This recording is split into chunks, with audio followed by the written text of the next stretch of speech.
Sí, hermano, y con esto movemos al otro punto donde Lutero habló, defendió la doctrina del sacerdocio universal, ¿verdad? Entonces yo quisiera que nos explicara en qué consiste esa doctrina del sacerdocio universal y qué implicaciones trajo.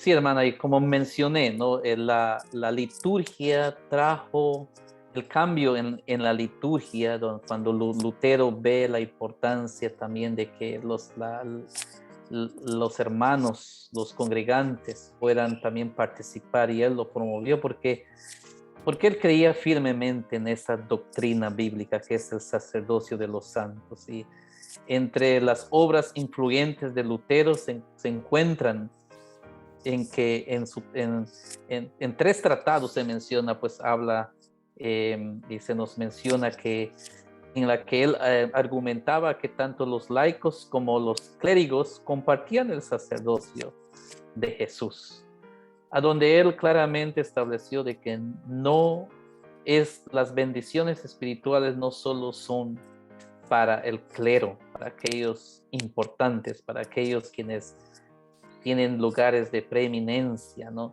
Y esto marcó el comienzo, pues, de la doctrina conocida como el sacerdocio de los santos, porque Lutero lo creía firmemente, y lo que significa esto es que, hermanos, todos los bautizados, todos los que creen en el Señor, todos los que han dado su vida a Cristo, Lutero lo veía como que cada uno tenía acceso directo a Dios sin un mediador humano. Y creo que nuestro hermano Jesús lo mencionó, ¿no? De que ya no se necesitan sacerdotes para acudir a Dios.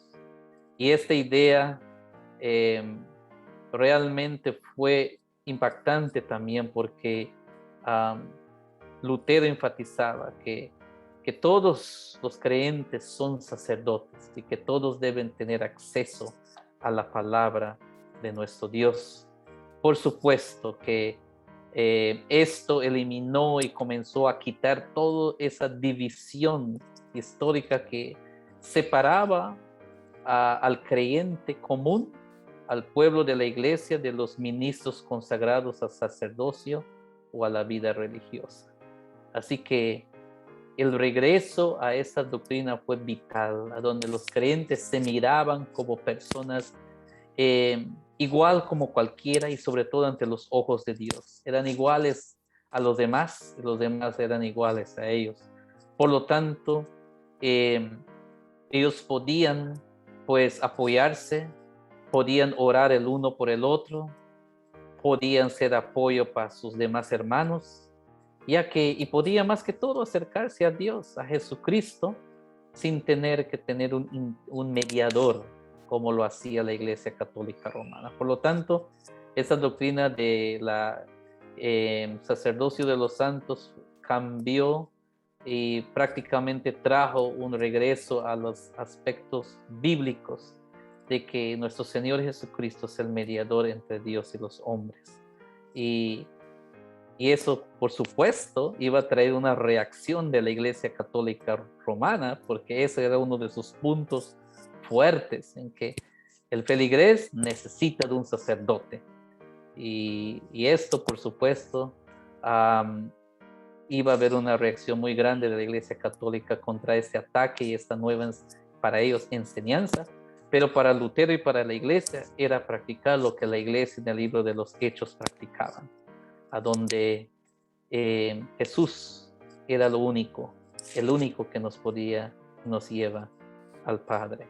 Así que, hermana, hasta ahí en cuanto a ese tema.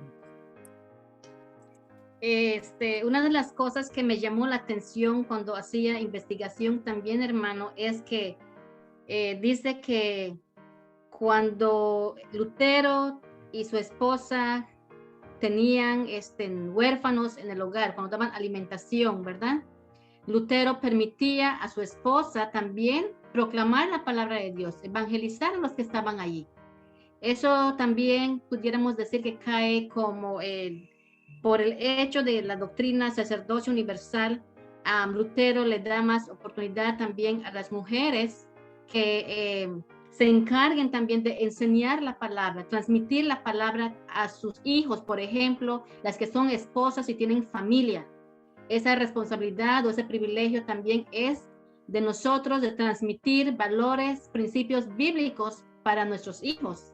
Entonces, creo yo que también entra allí en esa doctrina, hermano. No sé si estoy bien, corríjame si estoy errada. Así es, hermana. Y yo creo que Martín Lutero vio a cada individuo como muy importante en el reino de Dios, de proclamar el evangelio y sobre todo verse así con dignidad ante Dios, porque ese es uno de los problemas que hubo en la época medieval, en esos tiempos donde sobre todo la mujer no era vista con los ojos como se debían ver, ¿no? Donde desde el niño hasta el adulto, hasta el joven tenía dignidad ante Dios y tenían un mensaje que proclamar. Por lo tanto, eso se reflejaba en su vida al estar testificando, evangelizando, porque no tenían nadie que darles permiso por lo que tenían que hacer.